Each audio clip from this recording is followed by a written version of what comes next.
You're watching Extras from the Extension on Eagle Community Television. This show is brought to you by Caraco Implement. Hello, I'm Stacy Campbell with K-State Research and Extension of Ellis County, and I'm joined here today with John Jaeger, who's the beef scientist here at the Hayes Agriculture Research Center. And John, of course, this drought just keeps having a chokehold on us here in western Kansas. And along with that, I know guys have been doing a lot of things with the cattle herd to try to preserve it. Culling is one of them, and we're going to talk about that. But early weaning, I think, is something that's probably on guys' minds right now. Hearing guys talking about it, and I know y'all have done some recent research that I think is very beneficial, for the guys to look at. You might tell us a little bit about some of that early weaning that you guys have done here on the station. Okay, weaning at 120 days of age has been very, very useful for us. So we're pulling those calves off about 60 days earlier than normal, preserving a lot of grass by doing that, reducing the cow requirements because you're getting rid of that lactation requirement. And so it's really helped us stretch our pastures, and calf health has been very, very good. Actually, in a lot of cases, better than when we wean in the fall because our weather conditions are so good. Right. And one thing I thought that was really interesting about the research is you guys really mimicked what goes on in the real world. Those cattle, if I remember right, they were taken to the sale barn, left there for several hours or maybe overnight, then trucked quite a ways and then brought back and unloaded. And the study was started there, and you followed those cattle, and the health, like you say, was really good on those cattle all the way through. Yeah, we've really tried to challenge those calves any way we could think of to mimic real world scenarios, and they just remain very healthy. Right. And if I remember right too, one of the things that y'all found out was just making sure the cows were vaccinated, and that immunity seemed to pass on to the calves quite well. That's correct. Even when we didn't precondition calves the way it is recommended, we had very little health problems, but we attribute that to vaccination of the cow herd. Okay. And then the next subject is culling, culling of our cows. And I know guys have been doing that and may have to do it some more.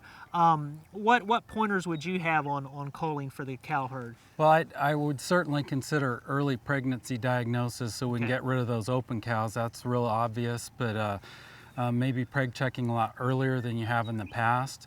And then getting rid of the cows that don't fit. They're either weaning lighter weight calves, they're older cows nearing the end of their productive lifespan, and same way on the heifers. Heifers take a long time to generate any revenue, and so if we can get rid of those replacement heifers that aren't going to conceive, or you question whether or not they're going to fit in your cow herd. Right. So really, everybody's just trying to maintain their core cow herd, and to do that you want to keep the best of the best. So go through your records and figure out which are the best to keep.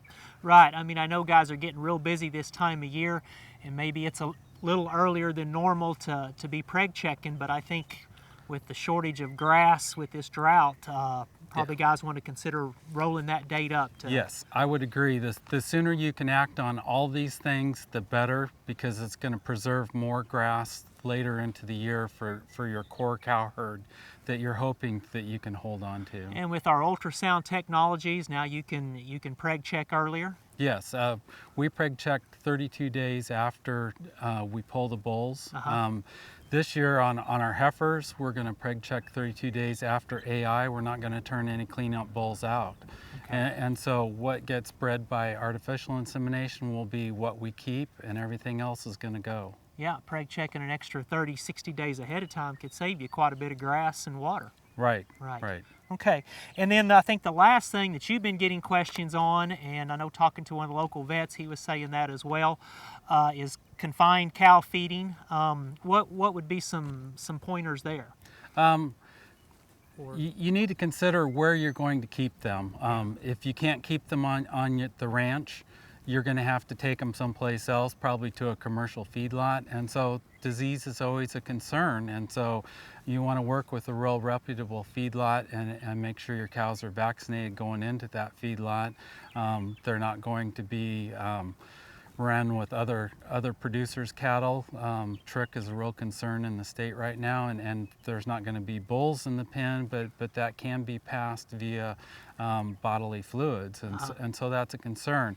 If you're going to keep them on the ranch, it needs to be a dry lot pen that has good fences, because if you're going to confine feed and provide a nutrient-dense, smaller ration, those cows are going to think they're hungry. They're used to being out grazing and having a rumen that's very full of roughage. And so by feeding a diet that's lower in roughage, higher in grain, to get a nutrient-dense ration that's probably cheaper than what you would typically be feeding a confined cow, they're going to think they're hungry, so they're going to work the fence a little bit. But in terms of performance, our cows have done extremely well in a confined feeding system, and subsequent calving has been really good. The calves have been healthy. The subsequent rebreeding has been very acceptable. We haven't seen a change in rebreeding rates. Okay.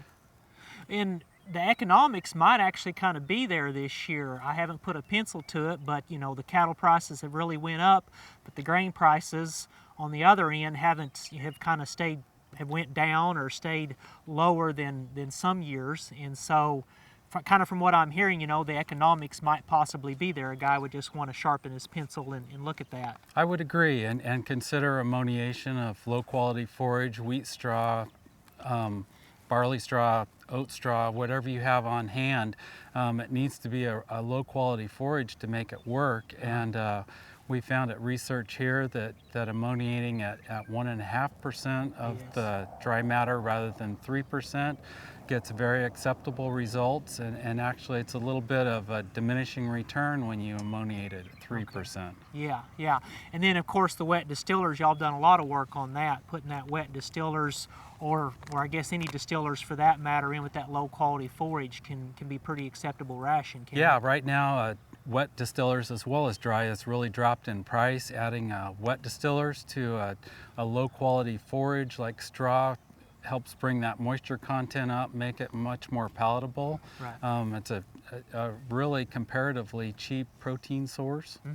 Yeah, something we didn't have available, I don't know, 8 or 10 years ago, but it's pretty readily available now, is my understanding. I know some of the feedlots and dairies, I guess, kind of will take quite a bit of that, but I think this time of year, maybe the demand isn't quite as high on the distillers. That's right. I actually had a call last week from the plant, and they had an overrun, and so we actually took more than what we needed for the month, but we put that in storage, and we'll use that later in the year. So there's some good potential good opportunities out there right now if somebody is looking at trying to feed the cow herd through this drought. Yes, I think so. With some different alternative feed sources. Yeah, and in terms of pasture quality and really take care of our pastures, so once we get through this drought, they come back quicker.